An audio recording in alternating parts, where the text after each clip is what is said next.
Hi, this is Kenyon with Little Giant Ladder Systems. Today we're going to demo the telescoping plank. Telescoping plank is available in a few different sizes. All the functionality is the same.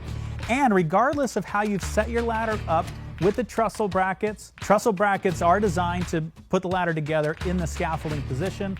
If your ladder didn't come with those trussel brackets, you can check the description below and see the short video on those. When we set the ladder up in this scaffolding position, the telescoping plank can be pushed to different lengths depending on how far or how near you need that plank to be. The rung locks allow you to grip that rung. Strong reminder here, always make sure that those rung locks are on the inside of that rung. That could be a potential hazard if for some reason they're found on the other side of the rung towards you. We could overlap one rung, we could overlap two. Always make sure that those rung locks are fully engaged on both the left and the right.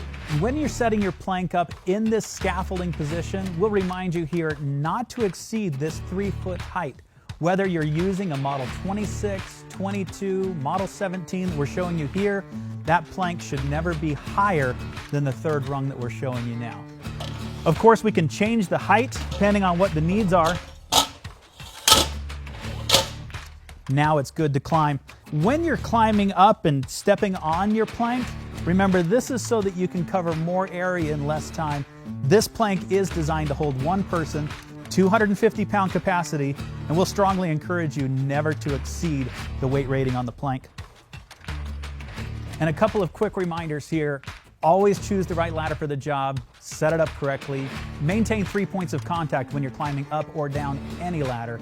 This is the telescoping plank by Little Giant Ladder Systems.